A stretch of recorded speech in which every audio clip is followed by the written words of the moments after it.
It's Laura Eubanks of Design for Serenity with your grand reveal in Poway. This one took 6 days, guys. Well, six and a quarter days, mainly because of logistics. We had to rent a bobcat with a bucket attachment to move each of these giant boulders, which weigh up to 900 pounds each, and there were 30 of them. So those had to come in from all the way down there. We had to deconstruct the garden paths in order to get the bobcat through, and we had to get it right. We had to get it right because once the boulders were placed, there was no turning back because that big bobcat had to be flipped around each time to head back out. So there was only so much room to do that. It was really, really fun. One bucket at a time for the top dress. Yeah, and so then, we had these giant plants. One blessing, we didn't add soil on this job because of the natural topography didn't really call for it. And I was very concerned about digging. Normally we don't dig. So this was so soft though, because prior to our installation, this was kind of a hot mess, so nothing. There were a lot of these agaves down here that didn't look nearly this good and that were bloomed out, and there was some messy shrubbery. But we've got this melaleuca tree and this pine tree and some oaks and a bunch of wood mulch that had been down here for decades that had really softened up the soil. It was remarkably easy to work with. So that was the silver lining. You see those stairs up there to my right, all of the top dressing, which this was 11 yards of decomposed granite, 11 cubic yards, had to be brought down by the bucketful, one bucket at a time. My guys and Hannah worked their asses off last week. It's such an incredible labor of love. Also, in an installation this size, I'm not going to put down weed barrier fabric. Well, I never do that anymore either because I found a product. It's a pre-emergent, and I like it. It's a little granule that you sprinkle down on the dirt before you get going that really works to help keep the weeds from sprouting to begin with. So we covered this all with pre-emergent before we started with our top dressing. The decomposed granite is a couple of inches thick too, and we also purchased a stabilizer. So once this is wet, it makes kind of like a little crust. It's like the stuff on walking paths in the park and where you go out and walk in your neighborhoods. So it's a really good idea in larger installations because to put a gravel down here would have been extremely cost prohibitive. DG spreads really, really easily, and it's relatively inexpensive. So to jazz it up though, I did what I do. I brought in 2 baskets of Baja Crest of 6 to 12 inch rubble, and then some burgundy lava, and we did 3 presentations of that in the garden to just add that depth. So, I'm just loving it. The barrel colony here that frames out these beautiful Poway rocks is phenomenal. As are the columnar cacti down there to my left. I've just started using larger plants right out of the gate. That's my new thing, is to why wait, right? Why wait 3, 5, 10 years for things to grow? Let's just get big stuff. And this old man of the Andes is a prime example of that. I found a broker in Brea, or I should say he found me. His name is Matt Jones from Jones Rare Roots. He's got a Facebook page, and he can find the most beautiful plants. The Bainsii medusas in this garden are from him, as is that beautiful Yucca rostrata and the old man of the Andes. So if you're looking for some really beautiful specimens for plants that are a little bit on the rare side, don't hesitate to reach out to Matt on Facebook at Jones Rare Roots. Thank you, Matt. And he's on Instagram now too. Same, Jones Rare Roots. Fantastic. All right, so, the idea behind this too is to think about how it's going to grow And I feel like this is an amphitheater framed out by the beautiful wild slope. We did start ice plant over on the left-hand side, and I'm going to plant some more bulbine up there in a later phase. We have lantana, salvia clavandii, some ceanothus. Did I say rosemary? No, rosemary. And these are all what I call succulent compatible plants, meaning that they eat basically in the same restaurant. So to add some texture, some color, some softness around the desert landscape. But wow, Greg came in here and he's exhausted too, up and down the steps, but he had to fix a lot of broken irrigation. That happens on properties this big. It's very difficult for the weekly gardeners to keep track of all of the irrigation issues. So Greg fixed a lot of broken lines and pipes and emitters, and the idea being, to save precious water. So, as we move through the tour, this is, we came through here with the equipment, with that big bobcat. So we didn't redo the DG on this part of the path, although we did replace the rocks, because we're going to be coming back in to do more phases.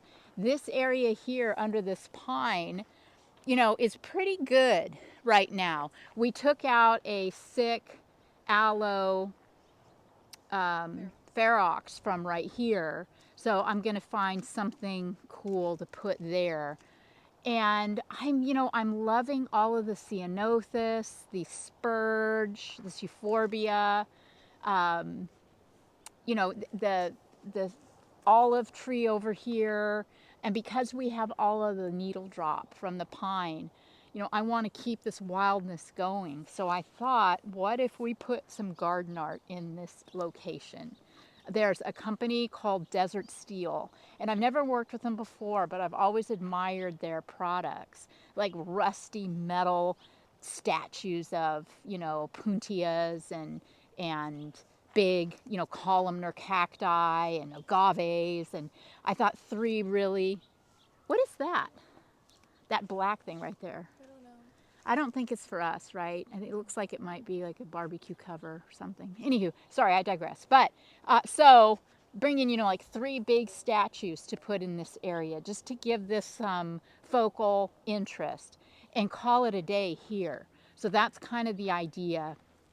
I had suggested over on this side of the path to perhaps do just a simple split rail fence, just to give a visual barrier between properties. These olive trees that stretch along the length over here belong to the neighbors. So, they're staying, they're not going anywhere. So there's not a whole lot can be done other than just create perhaps a little visual barrier. So I'm thinking just, some basic cleanup, clearing out all of the dead brush, clearing out all of the detritus, maybe staging a few boulders and calling it a day along the edge. Then up here, I'd like to remove all of these grasses and plant more of the not attenuatas, but the novas. Is that what those are called? Those blue agaves in and amongst all that senecio. I really like the senecio up in there. So this is a really neat little area here, isn't it? It's kind of intimate. It's got a bench. And I just feel like we can do so much better. So up here, keeping all of this, trimming it, of course, adding some more of the beautiful blue agaves in this area in here, and keeping it just kind of monochromatic. Then on, looking down this way, just making some decisions about some of the shrubs, some of the bushes. We've got 3 crepe myrtle trees planted in here, and they're dormant right now, but they're very much alive. And those will throw off some shade and some pretty color. Maybe just getting rid of some of these big shrubs. There's all this Mexican sage down here that, gives off some nice color and is quite manageable. Look at these Aloe cameronii. That's pretty much the gold standard for color on this plant. So, just again, working with what's here to the best of our ability and making some very judicious improvements. This area here, I'd like to completely reinvent all the way up. There's 1, 2, 3 levels. And I think we could do so much better. This is one of the rare areas of the yard that gets quite a bit of shade. So I could do so much softer succulents in here. This is the Xeriscape that we did last year. Well, I guess it's just been a few months, really, right? Maybe 4 or 5 months ago. It was our last phase, and it's doing fantastic. We capped all the irrigation in here. So all of these plants are just relying on rainwater. Then down in here, check out that Hercules. Isn't it magnificent? That plant is what really, I believe, inspired my clients to consider a lot more succulents in their yard. Beautiful aloe ferox down there, a big Dazzlerian longissimum, a stand of attenuatas, some euphorbia over there. You get the idea. We could clear a lot of this out. Wouldn't this be a magnificent area for another barrel colony, right? I think that would be so spectacular from the house. This is such a focal place. Also, over there where Hannah's pointing the phone is where we had to come in. You can see the street down there. We had to come up a hill and through. That's how we gained access to the property. So it was quite the hoof for sure. Show the pretty flowers. I know you don't like them, but Oh yeah, well Hannah says, show them the pretty flowers. This I love. This is an antique rose. It's a Cecil Bruner, and Greg ran irrigation to the rose bush. But the rest of this is reliant. Oh, look at the little beautiful rose. Yeah, it should pop now pretty soon. We are in the very 1st of March. So by April, this thing should be popping off. And then all of the paper whites. These are bulbs that just pop up every late winter, and we're here for it. They'll go away all by themselves. So look at them in the Xeriscape. Isn't that a hoot, right? Yeah. So this whole area, guys, is all in play all the way down. There's 1, 2, 3 levels. We've got the area to the right. Lots of work still to do, but like I said, we want to work with the existing landscape. I love all these elevations and pathways, and there's some really special plants tucked in down there too. So we will be in Diamond Bar next week doing a small pop-up tapestry that'll be super fun. And then next week we will be in Temecula on a new backyard. So thanks so much for following. Have a wonderful day. Happy March to y'all. This has been Laura of Design for Serenity in Poway. Talk to you later. Bye, guys.